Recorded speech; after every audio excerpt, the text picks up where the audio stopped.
Desperado na. Desperado na mga kababayan ang mga walang hiya na magkakampihan. Dahil ayon dito kay sundalong kanin mga kababayan Antonio Trililing Trillanes ay gumugulong na daw mga kababayan ang negosasyon sa pag-iisang dibdib mga kababayan ng mga kakamping at Marcos administration. At tinawag nila itong Unipink mga kababayan. At mukhang totoo nga. Dahil mga kababayan, nakita ng magkasama si Lloydal Nicolas Lewis at si Lisa Araneta. Magka-holding hands pa. Lord, ang anti-Marcos mga kababayan na si Lloydal Nicolas Lewis. Kapit bisig na kay Viva Max Admiral mga kababayan, oh. Sama-samang babangag muli. Mukhang ito na daw ang hudyat mga kababayan sa pagkakaisa ng mga kakamping at pwersa ni Nabangag mga kababayan. At isa lang ang kanilang layunin. Talunin si VP Sara Duterte sa 2028. Dahil kapag si Sara ang mananalo sa 2028 mga kababayan, ay kulungan ang kahahantungan nitong mga palakak mga kababayan. Panoorin niyo po ha. Palagi kong sinasabi, while we are actively engaging on the day-to-day issues, Wow, but we should actively not engaging? lose sight of the 2028 elections kasi napaka-critical ng 2028 elections para Napaka-critical dahil makukulong si Bonggang Bongbong. At last chance yun na. Ay, wala nga chance itong si Trillanes mga kababayan. Hindi na yan tatakbo dahil hindi na yan ever mananalo pati si Nadilima mga kababayan. Pero nakakita sila ng kaunting pag-asa dahil kapag makipag-unite sila kay Ngagva mga kababayan, hawak ni Ngagva ang eleksyon eh. Hawak niya ang Comelec mga kababayan at yung Miro, yung bagong smart magic mga kababayan. sa ating bansa.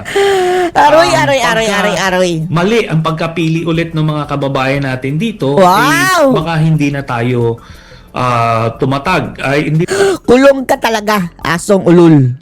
Kulong ka talaga. na tayo tumagal as a democracy. Specifically, Oo, yan na naman mga kababayan ang kanilang mga propaganda. Patay na naman ang demokrasya kapag Duterte ang mahalal. pagka nakabalik ang mga Duterte sa poder. Kasi Siguradong dito kulong ka, pinapakita namin sa mga pinafile naming kaso kung paano sila magnakaw ng Wow, paano sila magnakaw, Diyos ko Lord. Tapos itong sigurado na mga kababayan na si Bangag. Pakig-unite ka. Tingnan nyo lang ang kung gaano sila kahipokrito mga kababayan. Oh. Si Sara wala silang ebidensya. Si Bangag nag-uumapo ng ebidensya. Naki-unite pa sila. pondo ng gobyerno. Tapos nakita naman natin kung gaano sila kabayolente ng mga tao. Wow, kabayolente! Sino ang bayolente? Mga leche. Sabi ni Sara, pupugutan niya ng ulo si President Marcos. Wow, napugutan ba? Mamaya na kami maniwala sa'yo kung napugutan talaga. Ano bayolente? Nakita niyo si Pulong, sasaksakin niya yung bugaw.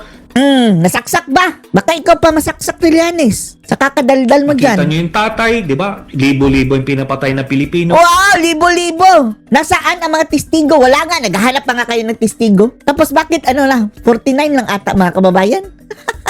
Tapos hindi pa si Digong ang direct suspect. Nasaan na yung libo-libo? Ayokong pagdaanan natin ng bansa natin yun. Kaya we're doing Ay, nako. best to make sure na hindi nga ganun nangyari. Sige, mag-unite kayo. Unipink na kayo. Ang tinutulak ko nga ay magsanib pwersa pa. Ang Ayan, middle forces, yung mga kakabang Middle finger na lang.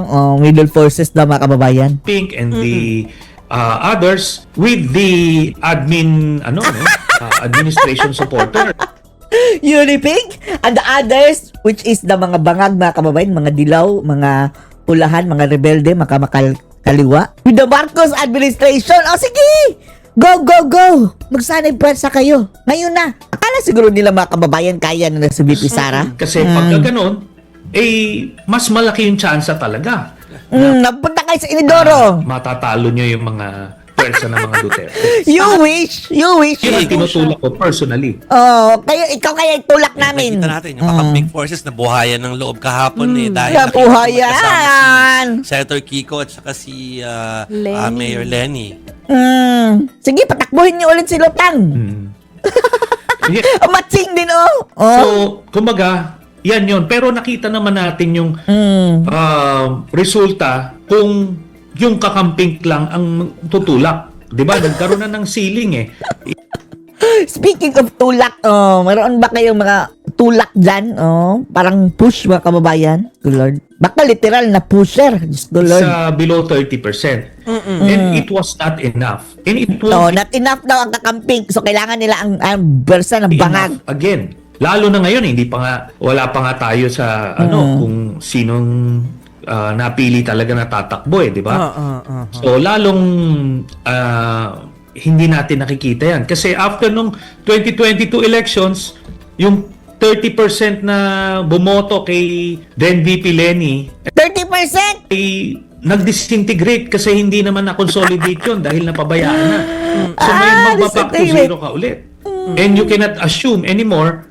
Salamat nga na mayroon yung 30%. Sige, kumbinsihin niyo muna si Lenny na tumakbo ulit. Lalo siyang madidisgrasya. Talo nga siya ni Ngagba na nahawa lang ang mga kababayan, yung mga botante. Bumoto lang kay Bangag dahil kay Sara. Talo nga si Lutang. That you'll still get that same Marami pa ang mga no choice doon mga kababayan. Bumoto na lang dahil wala nang mapipilian na iba. number.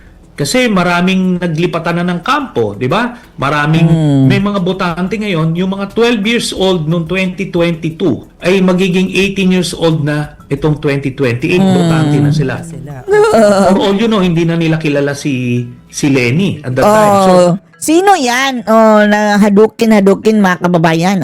Sabi ng mga mga bagets. kailangan mo talagang Samantalang si Sara, famous na famous, mga kababayan, pati bata talaga, na mga paslit, kilala si VP Inday.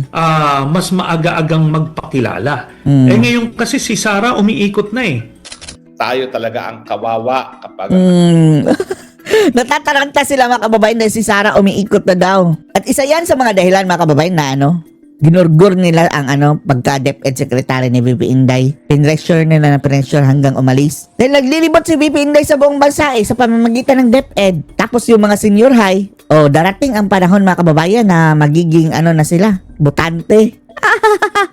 ating mga namumuno ay mga palpak. At syempre, Palpaktum. saksakan ng palpak. Rectum. Kayo ang dami sa inyo nagdadasal nung nalaman ninyong na-hospital si Junior Sa akin naman, ang paniwala ko bilang sa Kristiyano, hindi natin po pwede pagdasal dyan, Pero dahil siya naman talaga ang mabuso sa katawan niya, hayaan na natin. Dahil nakalagay naman yan sa Biblia, Lang, yung word of the day lang ng ABS-CBN, Mercy. Mercy daw mga kababayan. Yung tao na inabuso ang kanilang mga katawan dahil ang ating katawan ay templo ng Panginoon at dapat pinangangalagaan. At ang pagkuha ng cocaine, yan ay pagsira sa ating katawan. Kaya naman kita nyo, yung sakit niya, tinignan nyo ba? Tinignan ko sa ChatGPT.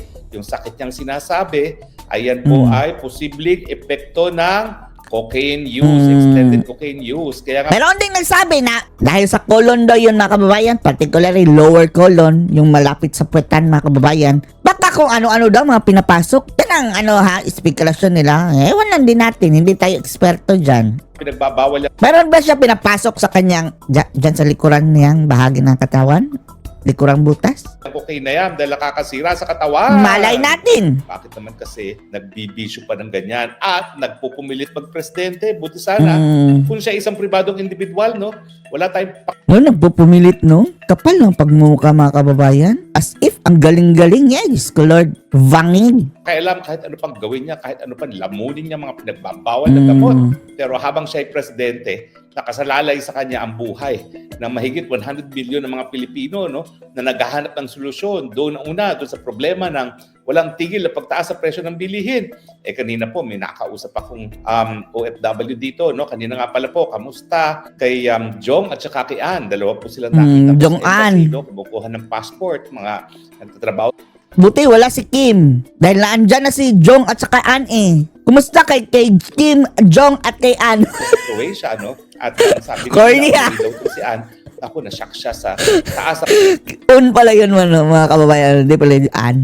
Team Jong. bilihin. Kung ikukumpara mo dito sa Europa, Well, siyempre po, yan nga po ang hinahanap natin. Isang presidente na sa tamang pag-iisip ng magkaroon ng solusyon. Vinag. Pagtaas ng presyo ng bilihin. At ayan po, narinig niyo po ang ating presidenteng magaling, ayaw daw umabot ng 60 ang dolyares kada Kaya mo ba yan na Hindi na yan mapipigilan mga kababayan kung talagang bagsak ang ating ekonomiya. piso. paano naman hindi aabot ng 60? Ewan lang natin, bangag. Bangag, imbis na gumagawa ng paraan para maibalik ang kumpiyansa sa piso. Ulitin ko po ha, kahit ganong karami ang remittance ng mga Pilipino at yan naman po nagpapalutang pa sa ating inang bayang Pilipinas, yung mga remittances ng OFW. Oo. Kung walang remittance ang OFW mga kababayan, wala talaga, bagsak na talaga tayo mga kababayan eh. Salamat tayo sa mga OFW dahil ang pumapasok na pera mga kababayan yung pinapadala sa atin dito. Sa halip na gastusin nila sa kanilang bansang pinagtatrabahuan, dito pumapasok sa Pilipinas mga kababayan para sumigla ang ating ekonomiya. Kapag nawalan ng kumpiyansa ang buong daigdig sa kakayahan ng gobyerno na mamuno sa ating bayan, talagang mawawalan ng bisa o mawawalan ng halaga ang ating piso. At ayan po, 60 na nga po. Kahit ayaw Almost. Umabot ng 60, baka maging 70 pa yan. Dahil nga, baka. Na may babangag-bangag. Babangag-bangag. Hahanap ng solusyon ng mga problema ng bayan. No? Tignan nyo nga sa kanyang kasipsipan sa Amerika, ano nangyari? Binigyan ba tayo ng special treatment sa taripa? Hindi. Wala. 1% lang mga kababayan, di ba? Binigay 1%. What a shame. Nasa halos 20% pa rin ng taripa natin galing sa Amerika. Yan ba ang taripa ng kaibigan? Samantalang yung mga bansa na dating kaaway ng Amerika, Vietnam, wala namang ganyan. May giyera pa yung Vietnam at Amerika. Natalo pa ang Amerika dati mga kababayan ha? Taripa. Ganun. Binaba ang taripa. Doon sa kalaban. Kaaway niya kaysa doon sa mga sunod-sunuran sa kanya. Kaya nga, kaysa sa mga uto-uto. Uy, Tariela, Ontivirus, kayo mga Amerikano, ano bang nahihita natin sa Amerika? Di ba wala? Hindi naman sa aawayin natin ang Amerika mga kababayan. Pero patas lang tayo. Hindi tayo talagang ura mismo, parang ututa na. Patawan pa rin tayo na napakataas na taripa at wala namang binibigay na tulong dahil gaya namang ng sa EDGang ganyan mga kababayan. Buti na lang buti na lang talaga at pagdating kay Trump mga kababayan hindi na masyadong katulad kay Biden na talagang eager na lagyan ng EDGA dito. Dahil iba ang priority ni Trump Kaso nga lang, disgrasya din tayo sa tariff. Tayo nga kasi imbis na nagpapa-importante, kahit imbis na nagpapakipot sa larangan ng diplomasya, wala, hubad ka agad. Sinasabi ka sa Ay, parang nako. Ganyan ang ginagawa natin sa bansang Pilipinas na samantalang dapat parang pokpok lang. tayo nagpapasuyo dahil tayo lang ang bansa na dahil sa ating lokasyon, sa ating geography, abay tayo talaga ang gateway to Asia. Dahil bago narating ang China, dadaan sa Pilipinas. Dadaan sa Pilipinas. Bibigyan ng halaga dahil tayo nga sunod-sunuran sa mga Amerikano at patuloy na inaaraway ang China. Kaya tignan ninyo, halos walang mga turistang Chino nagpupunta rito. Nagbigay nga tayo ng visa free sa mga tapos, nung away ng away sa China mga kababayan, and then yung wala na, nag-boycott na ang China sa tourism sa Pilipinas. Ay, bigyan na, visa free kayo. Hindi na kailangan mag-apply ng visa mga kababayan. Diyos ko Lord. Bangag talaga kung mag-isip. Chino, aawayin namin ni Tariela kanilang presidente, natural, mabubuisit yung buong bansa nila. Dahil alam niyo po, sa ibang bansa, gaya ng China, hindi po bangag ang kanilang presidente. Oo nga. Kaya respetado. Ito na si Tariela mga kababayan, parang bangag din, Sinabi niya, di ko naman sinabi na si Xi Jinping yun. Pero, maliwanag sa sikat ng araw, mga kababayan, binanggit niya. Eto si Xi Jinping. Diyos ko Lord, ang kasinungaling yung bata daw yan ni Lisa Marcos, mga kababayan. Nako, si Tariela, ang labi, mga kababayan, sobrang kapal. Lawit ang nga labi. At mahal na mahal yung presidente na nagbibigay ng patuloy. Parang din, kakampi, parang kamukha din ni Ridon, mga kababayan. Na pag-unlad sa bansang China, mantakin nyo. Siguro 10 years ago, napakahirap ng China. Hindi gaya ng Pilipinas. 20 years ago, talagang pinagtatawanan ng Pilipinas ang mga Chino at sa kanilang kahirapan. Ngayon po, tayong linanay. Wala na. Dahil sila, lumilipad ang kanilang mga tren. Galing Shanghai International Airport, papuntang Shanghai. Tayo, ganun-ganun pa. Tsug. Ating mga tren, no? Ano ba yan? Kawawa. Tsaga, chuchu! Yan pa ang ating train, mga kababayan. Samantalang sa kanila, ultrasonic. Kawawa nga tayo, no? Talagang wala. Dali lang po, meron sa ating tumatawag, tsaga, pero chuchu! Anyway, chuchu train. Sa mga tumatawag. Wala nga train, di ba? Yung mga pang-subway natin na pondo, ginurgur nga ni na bangag. Dahil ako'y nasa live ngayon, no? Pero tatawag po ako right after. Anyway, Ang pag-usapan po natin ngayon, yung pangatlong impeachment complaint na Ay, hindi pa pala yun. na po tinanggap. Impeachment pala ang Kaya topic. yung mga Oo. sinampa ng ating mga kaalyado, no? At sigurado ko, Ayun mga kababayan, no? Pinakita na ni KTV ang USB. Ang dami palang USB mga kababayan. Nagpapatunay na bangag si BBM. basihan nga yung pagiging addict ni Junior, unang The Junior. yung kanyang paggamit ng PhilHealth Fund, yung talagang program funds, lahat ng mga kasalanan niya, dinidetalye. Pero hindi tinanggap. Aba, ang grabe, no? Ang dahilan daw, Wala daw. physically, sa Kamara ng Representante, ang Secretary General na si Cheloy Garapil. Si Cheloy Garapil po, dating PCO. Tapos, yan po ay PCO yan eh. talaga na chairman ng MECO, yung de facto embassy natin De facto, impacto, oh. sa Taiwan. Abay, nasa Taiwan pa raw. So, ang tanong ko, anong ginagawa mo dyan sa MECO? Tapos ka na eh. Bumalik ka na sa Kamara ng Representante, hindi po pwede na ikaw isang empleyado ng executive sa MECO at the same time ng Kamara ng Representante. Siguro, i-argue niya na ang MECO ay pribado. Pero maski na, kung ikaw ay taong gobyerno, hindi ka pwede magkaroon ng isang pribadong employment na full-time kasi ang iyong kontrata ay maging full-time sa gobyerno. So unang-una, bakit ka nasa Taiwan pa? Dapat ikaw ay Bakit? full-time na nasa Kongreso. Pakisagot po, Secretary General Cheloy Garapil. Wala Di ba, si Cheloy ba o si Reginald Velasco? naman po kaming away ni Cheloy Garapil, pero sasabihin nga niya na mayroong technicality, no, na ang MECO ay pribado, no, pero ang punto po bakit siya nagpumayag na maging House Secretary General at the same time hindi pa naman pala siya tapos at tuluyan nagbibitiw sa MECO. Mali po yun. Na kailangan pumili ka lang ng isa. Pero ang punto po, hindi po ibig sabihin na palibasa walang SecGen, hindi nagagalaw ang Kamara ng Representante. Ang pag-isip naman ng impeachment, ministerial, tatatakan lang yan. Dahil ang trabaho ng SecGen, matapos Talagang mga kababayan, gusto nilang isabotahe. Dahil sa Lunes mga kababayan, yung peke na impeachment, kanila na yung isasubmit tapos wala nang bagong impeachment na pwede. ma-receive yan po ay ire-refer sa House Speaker. At ang House Speaker naman ang magre-refer niyan sa order of business ng Kamara para yan po ay matalakay at ma-assign sa tamang committee at yun po ang Committee on Justice. Kaya nga po marami sa atin na nagsasabi na ang tinanggap Nagsasabi? puro na impeachment na final ng dating abogado ni Liza Araneta Marcos. Diyos ko Lord. Yung itong mga naghahain ng oposisyon ay ng impeachment ay galing talaga sa hanin na oposisyon na talagang may mga ebidensya. Pati yung isinampan ni na Renato Babalo Reyes, hindi tinanggap. Oh, nagalit din ang mga mahabang baba, mga kababayan, yung mga makakaliwa, hindi rin tinanggap. Yung kinodilima. Oh. Ayaw nilang tanggapin dahil kapag tinanggap yan, baka nga magresulta sa impeachment ni Marcos Jr.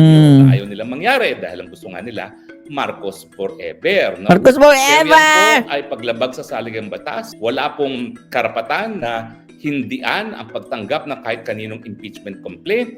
At sa tingin ko po, may pananagutan itong si Cheloy Garapil dahil sa ginawa niya at kung ito ang gagawin ng dahilan para hindi ito ma-refer. Oh, gagawin lang nila sacrificial lamb yan, mga kababayan. What is Cheloy Garapil kung makasuhan o ganyan? I-absolte din nila. Pero ang importante sa kanila, hindi matuloy yung impeachment. Sabay nung naunang impeachment complaint dahil kapag yan po ay hindi sabay ma-refer, yung second and third magiging barred complaints po yan. Pero kapag sabay-sabay silang na-refer, yan naman po ay matatanggap at hindi po yan magiging barred. Dahil doon po sa Francisco na tayo po ang tumayong abogado para sa petitioner, ang sabi ng korte talaga, yung reckoning kung kailan na-initiate ang impeachment complaint ay doon sa pag-file at pagre-refer sa tamang committee at yun nga po yung Committee on Justice. Well, in any case, ano pa po ang importansya niyang hindi nila pagtanggap sa impeachment complaint ng pangatlo na honest to goodness sa talagang nagdedetalye sa kasalanan ni Marcos Jr.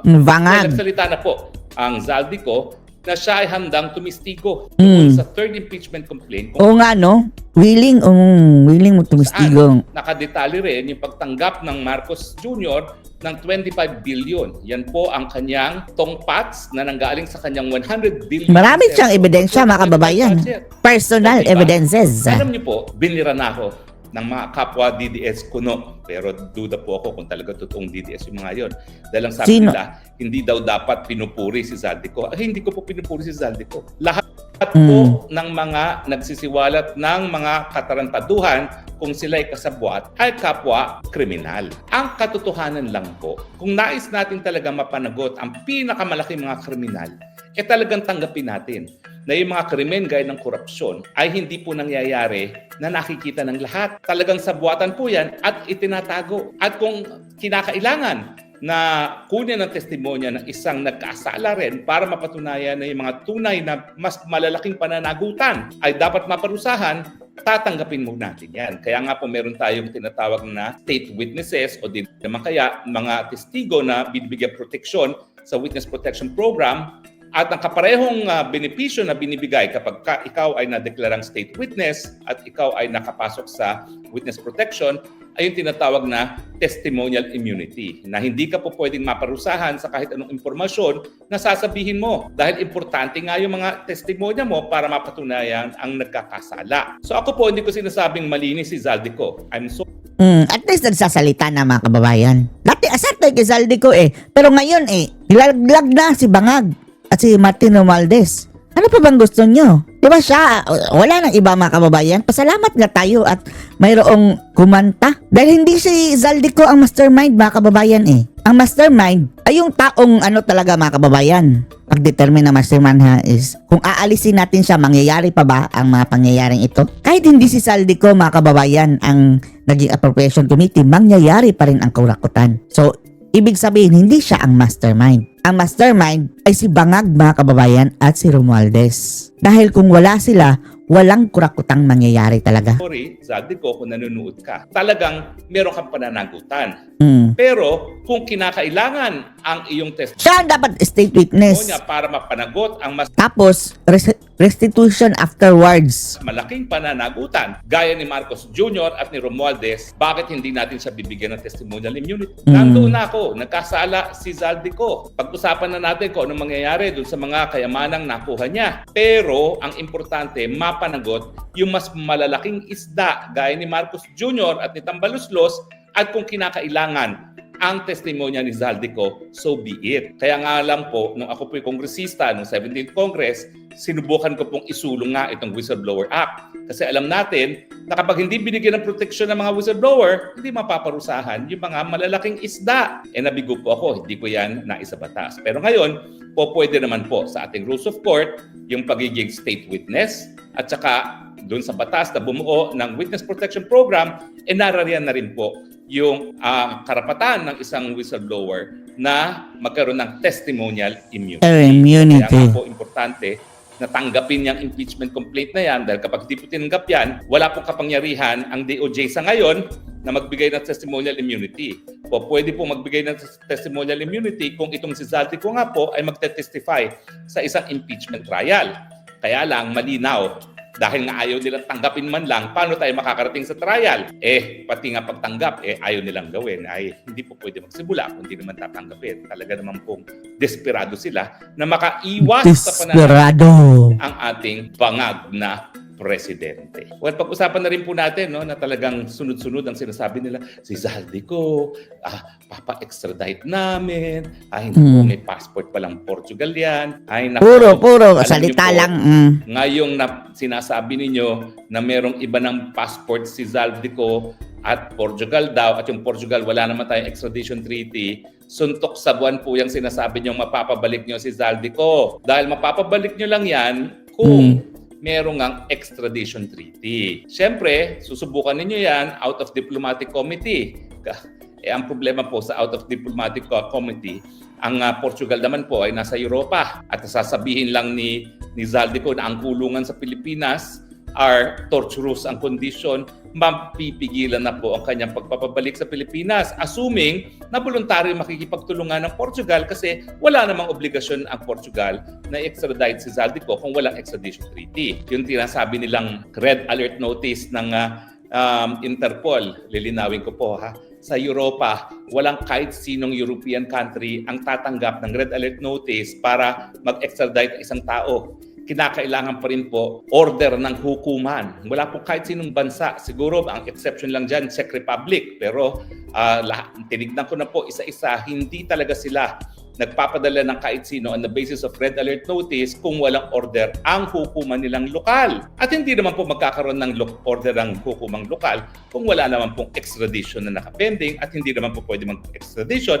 nang wala naman pong extradition treaty. Susubukan nila yung Convention on Corruption, hindi po sapat yan. Dahil yung Convention on Corruption po, tulungan pagdating sa pagkalap ng ebidensya. Hindi po sinasabi na tulungan pagdating doon sa pag-surrender ng pagkatao. At I doubt naman po kung ang mga Portuguese ay mangingidnap just to please the Marcoses. Alam nyo, ang sasabihin lang ni Zaldico yan, well, Bangag ang Marcos torture ang mangyayari sa kanya kapag siya ay napabalik sa Pilipinas dahil yung kondisyon naman talaga ng ating lokal na hukuman ay torturous, overcrowded, mabaho, talagang yan po ay dinidescribe na nung redress, ng Human Rights Watch, talagang torturous ang ating mga kulungan. And that alone will prevent yung pagpapauwi sa kanya sa Pilipinas. Pero ang mas malaking problema pa dyan, siyempre, kalabang political din si Zaldi. At pwede naman sabihin ni Zaldi na yung pagpapauwi sa kanya ay isang bahagi ng political, yung pagpagigipit na political na pwede naman patunayan. Dahil siya nga ang nagsabi, siya ang kauna-unahang taong nagsabi na talagang siya ay nag-deliver ng 1 bilyong piso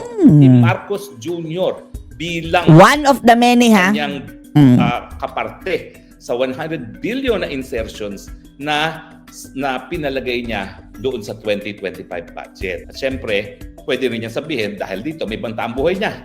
Abay, sabihin mo lang Marcos, that is synonymous. Alam na ng mga Europeans, yung mga sandamukal na pinapatay at tinorture nung panahon ng tatay ni Marcos Jr. At syempre, kung anong bunga, siya rin ang puno. Hindi magkakaiba ang Marcos Jr. sa Marcos Sr. So sa hindi ko po ginagawang martir ang Zaldico, talagang sa tingin ko po, hindi rin siya mapapamahal sa taong bayan dahil alam natin nakipagsabuatan siya kay Marcos Jr. at Kitambaluslos. Siya talaga naging instrumento para lamunin ang pangtao ng budget natin ng mga panahon na siya ay chairman. Yan kay Zaldico pa, mga kababayan, payag tayo kung isauli na lang niya ang pera. At dapat i-determine ng korte, mga kababayan, kung magkano. Na Committee on Appropriation at hindi rin niya masasabi na hindi rin siya nakinabang dahil alam natin isa siya sa pinakamalaking kontratista sa Pilipinas na tongresista rin. Pero dahil ang kinakailangan natin ay ebidensya para mapakulong ang pinakamalaking isda na yan po ay si Marcos Jr. na nagbabangag-bangag, sa akin po, ang katotohanan, kinakailangan natin ang mga whistleblowers gaya ni Zaldico kung nais natin maparusahan ang pinakamalaking buwaya sa ating lipunan at dahil hindi nga naparusahan ang ama, inunahan niyang pumanaw kaysa siya ay maparusahan. Ngayon, parusahan ang apo at anak. Huwag munang pumanaw itong Marcos At Jr. ng yung makulong at maparusahan daughter-in-law sa kanyang mga kasalanan sa bayan. Dahil kapag sila hindi naparusahan, ako uulit na naman. Natin. Kaya tignan nyo nga.